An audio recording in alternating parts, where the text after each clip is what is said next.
تو بس کسی مسلمان کی تھی۔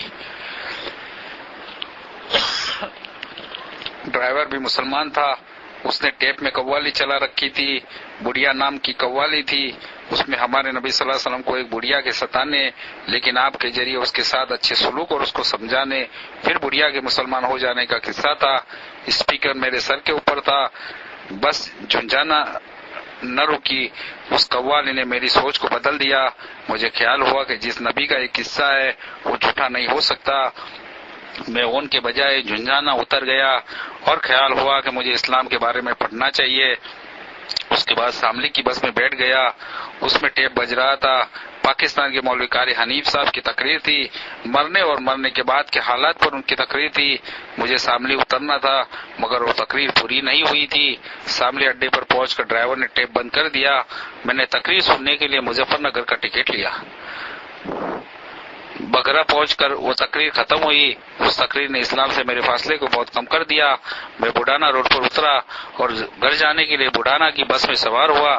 میرے قریب ایک مولوی صاحب بیٹھ گئے، ان سے میں نے کہا کہ میں اسلام کے بارے میں کچھ پڑھنا چاہتا ہوں یا معلومات کرنا چاہتا ہوں، آپ میری اس سلسلے میں مدد کریں۔ انہوں نے کہا آپ بلند چلے جائے اور مولوی کلیم صدیقی صاحب سے ملے، ان سے زیادہ مناسب آدمی ہمارے علاقے میں آپ کو کوئی نہیں ملے گا۔ میں نے فولت کا پتہ معلوم کیا اور گھر جانے کے بجائے فولت پہنچا۔ مولوی کلیم صاحب وہاں نہیں تھے، اگلے روز صبح کو آنے والے تھے۔ رات کو ایک ماسٹر صاحب نے مجھے مولوی کلیم صاحب کی کتاب آپ کی امانت آپ کی سیوا میں دی۔ یہ کتاب اس کی جبار اور دل کو چھونے والی باتوں نے مجھے شکار کر لیا۔ مولوی صاحب سویرے کی بجائے اگلے روز شام کو فولت آئے۔ میں نے مغرب کے بعد ان سے مسلمان ہونے کی خواہش کا اظہار کیا اور بتایا کہ میں معلومات کرنے آیا تھا مگر آپ کی امانت نے مجھے شکار کر لیا۔ مولوی صاحب بہت خوش ہوئے۔ 31 جنوری 2000 کو مجھے کلمہ پڑھایا، میرا نام عبداللہ رکھا۔ رات کو میں وہیں رکا۔ میں نے مولوی صاحب سے 1 گھنٹے کا وقت مانگا اور اپنے ظلم اور بربریت کے ننگے ناچ کی کہانی سنائی۔ مولوی صاحب میری بھتیجی ہیرا کی کہانی سن کر دیر تک روتے رہے اور بتایا کہ ہیرا ہماری یہاں ہی رہی اور میری بہن کے پاس دلی رہی۔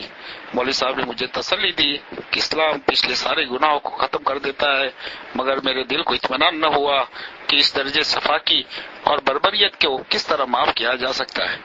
مولوی صاحب مجھ سے کہتے تھے کہ اسلام سے سارے پچھلے گناہ معاف ہو جاتے ہیں، آپ نے اتنے مسلمانوں کو قتل کیا، اب اپنے دل کو اطمینان کے لیے آپ کچھ مسلمانوں کی جان بچانے کی کوشش کریں۔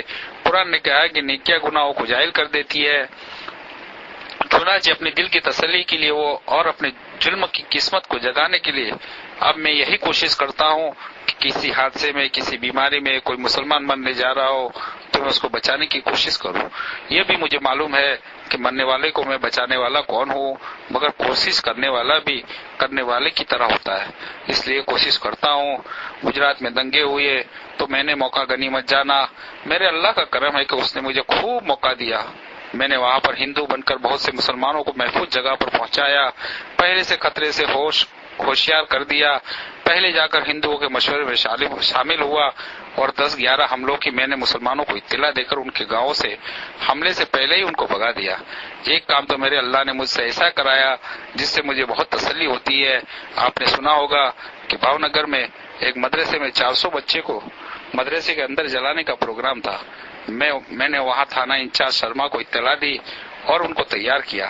حملہ وروں کے آنے کے 10 منٹ پہلے پیچھے کی دیوار میں نے اپنے ہاتھ سے توڑی اور اللہ نے 400 معصوموں کی جان بچانے کا مجھے ذریعہ بنایا۔ میں 3 مہینے تک گجرات جا کر پڑ گیا، پھر بھی میرے ظلم اتنے زیادہ ہے کہ سب کچھ اس کے برابر نہیں ہو سکتا۔ بس ایک بار مولوی صاحب نے مجھے تسلی دی کہ اللہ کی رحمت کے لیے کیا مشکل ہے، کہ موت کا وقت اور بہانہ تو اس نے خود طے کیا ہے۔ جس اللہ نے آپ کو ہدایت سے نواز دیا وہ اللہ آپ کو معاف کرنے پر کیوں قادر نہیں؟ اس سے دل مطمئن ہوا۔ مولوی صاحب نے مجھے اسلام سیکھنے کے لیے جماعت میں جانے کا مشورہ دیا۔ میں نے 2 ماہ کا وقت مانگا، گاؤں کے مکانات اور زمینیں سستے داموں میں فروخت کی اور دہلی جا کر مکان لیا، بیوی اور 2 بھتیجیوں اور ہیرا کی بہن کو تیار کیا اور فلت لا کر کلمہ پڑھوایا۔ اس میں مجھے 2 ماہ کے بجائے 1 سال لگا، پھر جماعت میں وقت لگایا۔ میرا دل ہر وقت اس غم میں ڈوبا رہتا ہے کہ اتنے مسلمان اور پھول سی بچی کا اس صفا کسی قتل کرنے والا کس طرح معافی کا مستحق ہے۔ مولوی صاحب نے مجھے قرآن شریف پڑھنے کو کہا اور خاص طور پر سورہ بروج کو بار بار پڑھنے کو کہا۔ اب وہ مجھے منہ زبانی یاد ہے، اور اس کا ترجمہ بھی 1400 سال پہلے کسی سچی بات میرے اللہ نے کہی تھی۔ مجھے ایسا لگتا ہے کہ غیب سے جاننے والے اللہ نے ہمارا ہی نقشہ کھینچا ہے۔ اس سورت کو پڑھیے اور ہیرا کی تڑپا دینے والی آخری صداؤں پر غور کریے۔ میرے اللہ آپ مجھے دیکھ رہے ہیں نا، میرے اللہ آپ مجھے دیکھ رہے ہیں نا، میرے اللہ آپ مجھ سے محبت کرتے ہیں نا، اپنے ہیرا سے بہت پیار کرتے ہیں نا، اے اللہ میرے اللہ آپ گارے ہیرا سے بھی محبت کرتے ہیں اور گڑھے میں جلتی ہوئی ہیرا سے بھی محبت کرتے ہیں نا۔ آپ کی محبت کے بعد مجھے کسی کی محبت کی ضرور نہیں۔ پتا جی اسلام ضرور قبول کر لینا، مسلمان ضرور ہو جانا، چاچا مسلمان ضرور ہو جانا۔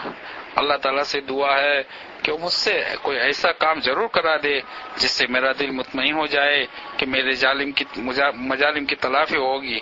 واقعی قرآن کی اس فرمان میں مجھ جیسے لا علاج مریض کے لیے بڑا علاج ہے کہ اچھائی یا برائی کو جاہل کر دیتی ہے۔ اس لیے گزرات فسادات میں کچھ معلوم مسلمانوں کی مدد اور جان بچانے کی کوشش سے میرے دل کو بڑی تسلی ہوئی۔